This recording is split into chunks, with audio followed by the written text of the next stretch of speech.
Hello guys, എന്തൊക്കെയുണ്ട് വിശേഷം? എല്ലാവർക്കും സുഖമാണ് വിചാരിക്കുന്നു. ഇത് ശനിയാഴ്ചത്തെ വീഡിയോ കേട്ടോ. ശനിയാഴ്ച പോസ്റ്റ് ചെയ്യാൻ പറ്റാത്തതുകൊണ്ടാണ് ഇന്നിപ്പോൾ പോസ്റ്റ് ചെയ്യണേ. ശനിയാഴ്ച ബർത്ത്ഡേ ആയിരുന്നു. അപ്പം അന്ന് അമ്പലത്തിൽ പോയതിൻ്റെ ഒരു ചെറിയ വീഡിയോ. രാവിലെ തന്നെ ഭക്ഷണമൊക്കെ റെഡിയാക്കിയിട്ടാണ് അമ്പലത്തിലേക്ക് ഇറങ്ങിയത്. അമ്പലത്തിലേക്ക് പോകുമ്പോൾ മഴയൊന്നും ഉണ്ടായിരുന്നില്ല. തിരിച്ച് തൊഴുതിറങ്ങിയപ്പോഴത്തേക്കും നല്ല മഴയായി. അപ്പോൾ ഞങ്ങൾ കുറച്ച് നേരം അവിടെ ഇരിക്കേണ്ടി വന്നു. എന്നാൽ കുറച്ച് വീഡിയോ ഫോട്ടോ ഒക്കെ എടുക്കാമെന്ന് വിചാരിച്ചു. അങ്ങനെ ഇരിക്കുമ്പോഴാണ് മിന്നു അവിടെ കിടന്ന് ഓടി കളിക്കാട്ടോ. മിന്നുവിൻ്റെ കയ്യിൽ കണ്ട ഒരു ചെറിയ പേഴ്സ്. ഈ ചെറിയ പേഴ്സ് എപ്പോഴും അവളുടെ കയ്യിലുണ്ടാവും, എവിടെയെങ്കിലുമൊക്കെ പോകുമ്പോൾ കേട്ടോ. അതിലാണ് അവൾക്ക് വേണ്ട പൈസ വെച്ചിരിക്കുന്നത്. ആരെങ്കിലും കൊടുക്കുന്ന പൈസ ഒക്കെ കയ്യിലായിരിക്കും. മഴയെന്ന് മാറിയപ്പോൾ ഞങ്ങൾ മെല്ലെ ഇറങ്ങിട്ടോ. നല്ല മഴ പെയ്തിട്ടുണ്ടായിരുന്നു പുറത്ത്. എന്നാൽ പിന്നെ അടുത്ത മഴ വരുമ്പോഴത്തേക്കും വീട്ടിലേക്ക് പോകാമെന്ന് പറഞ്ഞ് ഞങ്ങൾ വേഗം ഇറങ്ങി. തൊട്ടടുത്ത് തന്നെ കേട്ടോ വീട്. അമ്പലത്തിൽ നിന്ന് ഒരു 5 മിനിറ്റ് നടക്കാനുള്ള ദൂരമുള്ളൂ. ഞങ്ങൾ വീട്ടിലെത്തി കുറച്ച് ഫോട്ടോസൊക്കെ എടുത്തു കേട്ടോ.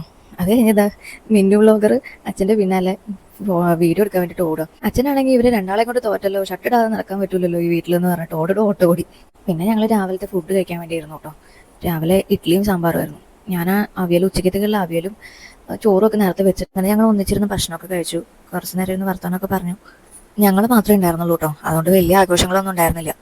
അച്ഛനും അമ്മയും വന്നിട്ട് അങ്ങോട്ട് തിരിച്ചുപോയി. സത്യം പറഞ്ഞാൽ ഞാൻ രാവിലെ ഫുഡൊക്കെ ആക്കിയത് ജോലിക്ക് പോകാനുള്ളൊരു പ്ലാനിൽ തന്നെയായിരുന്നു കേട്ടോ.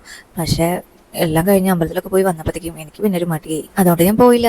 അപ്പം ഞങ്ങൾ തലേദിവസം ഒരു കേക്കൊക്കെ മേടിച്ചിട്ടുണ്ടായിരുന്നു കേട്ടോ, ഒരു ഡ്രീം കേക്ക്. വലിയ കേക്ക് മേടിച്ചാലും ഞങ്ങൾ അത് ഫുള്ളായിട്ട് കഴിക്കില്ല. അപ്പം പിന്നെ ഒരു ചെറിയ കേക്ക് മതി, അത്ര വലിയ ആഘോഷമൊന്നും വേണ്ടെന്ന് പറഞ്ഞ് ഒരു ചെറിയൊരു കേക്കൊക്കെ വാങ്ങി. ഇതൊക്കെ കഴിഞ്ഞ് ഞങ്ങൾ ജസ്റ്റ് ഒന്ന് പുറത്തൊക്കെ പോയിട്ടോ. അങ്ങനെയായിരുന്നു ഞങ്ങളുടെ ബർത്ത്ഡേ സെലിബ്രേഷൻ. അപ്പം ശരി, എന്നാൽ നാളെ വേറൊരു വീഡിയോയിൽ കാണാം. Bye bye.